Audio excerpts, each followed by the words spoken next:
दोस्तों इतिहास में कई ऐसी घटनाएं हुई हैं जिन्हें सुनने मात्र से ही आपकी रूह कांप उठेगी। और दोस्तों आज हम आपको एक ऐसी ही घटना के बारे में बताएंगे जिसमें मानवता को शर्मसार कर दिया गया। इस घटना को पूरी दुनिया द रेप ऑफ नॉनकिंग या नॉनकिंग नरसंहार के नाम से जानती है। आज पूरी दुनिया हिटलर को एक बुरे इंसान के रूप में देखती है, वहीं उसके साथ ही जापान को मॉडर्न और विकसित देश के रूप में देखा जाता है। आज उसकी छवि बदल चुकी है। वर्ल्ड वार 2 खत्म होने के बाद जापान को एक बेचारा और लाचार देश के रूप में देखा गया, क्योंकि इस पर परमाणु बम से हमला किया गया था। पर वास्तव में इससे पहले जापान ने कितनी क्रूरता और बर्बरता की थी उसके बारे में कोई नहीं बात करता, जिसके बारे में आप कल्पना भी नहीं कर सकते। वैसे दोस्तों ये बात है 1937 की, जब जापान ने चीन पर हमला कर दिया और इसे सीनो जापानीज वॉर कहा जाता है, जो कोरियन पेनिनसुला के लिए हुआ था। कि चीन कोरियन पेनिनसुला को अपनी ओर मिलाकर अपने को मजबूत करना चाहता था, वहीं जापान अपने एरिया को बढ़ाना चाहता था। दोस्तों उस समय चीन में चियांग काई शेक का शासन था और वहीं माओ जेडुंग सत्ता पाने के लिए संघर्ष कर रहे थे। इसी का फायदा उठाते हुए जापान ने चीन पर हमला कर दिया। इस समय जापान पर हिरोहितो का शासन चल रहा था।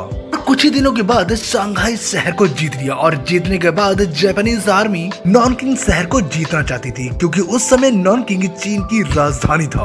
और जापान की ओर से जनरल लवान मात्सुई को भेजा गया, जिन्होंने 9 दिसंबर 1937 को हमला कर दिया। चियांग काई शेक ने चीन की राजधानी को बचाने के लिए अपनी पूरी ताकत झोंक दी, जिसमें 80,000 सैनिकों को भेजा गया था। पर 2 दिन में ही चीन के 20 से 25,000 सैनिक मारे गए। और जब ये सूचना चियांग काई शेक को मिली तो वो समझ गए कि जापान की सेना को रोक पाना मुश्किल है, और उन्होंने अपने सैनिकों को वापस बुला लिया और नॉनकिंग शहर को अपने ही हाल पर छोड़ दिया।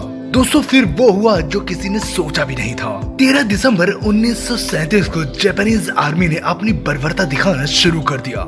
जो भी दिखता वो उस पर गोली चलाते थे। घरों से निकाल कर आदमियों को गोली मार दी गई और उनकी बहु बेटियों को पकड़कर अपनी हवस का शिकार बनाया गया। नदी में लाशें ऐसे तैर रही थी मानो पेड़ से टूटे हुए पत्ते पानी में तैर रहे हों। यहाँ सैनिक आपस में कंपटीशन करते थे कि कौन कितने ज्यादा लोगों को मार सकता है, जिसमें सैनिक अपनी बहादुरी को दिखाने के लिए वहाँ के लोगों को पकड़कर उनकी गर्दन धड़ से अलग कर देते थे। जो जितने ज्यादा लोगों की गर्दन काटता था उसे उतना ही ज्यादा बहादुर समझते थे। सिपाहियों ने अपने मनोरंजन और झूठी शान के लिए हजारों लोगों को मार दिया था। दोस्तों ये तो कुछ भी नहीं, हर रात 2000 से ज्यादा महिलाओं का रेप होता था, क्योंकि सिपाही शाम होते ही अपनी थकान मिटाने के लिए वहाँ की लड़कियों को खींच ले जाते थे। यहाँ तक कि छोटी बच्चियों तक को नहीं छोड़ा।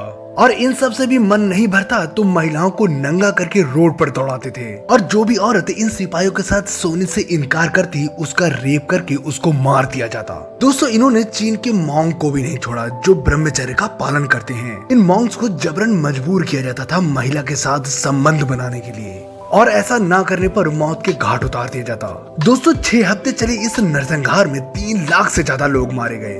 दोस्तों इसके अलावा जापान ने चीन में अपनी प्रयोगशाला खोली थी, जिसमें चीनी लोगों के ऊपर प्रयोग किए जाते थे, और यह सिलसिला 1945 तक चलता रहा। और वर्ल्ड वार 2 में जापान पर परमाणु बम गिरने के बाद से ये खत्म हुआ। वैसे दोस्तों आपको जापान की इस क्रूरता को देखकर क्या लगता है कि उसके साथ जो हुआ वो सही हुआ या गलत? कमेंट करके जरूर बताएं। और आपको ये वीडियो अच्छा लगा हो तो प्लीज सब्सक्राइब करें, क्योंकि हम ऐसे ही रियल और इंटरेस्टिंग वीडियो लाते रहते हैं।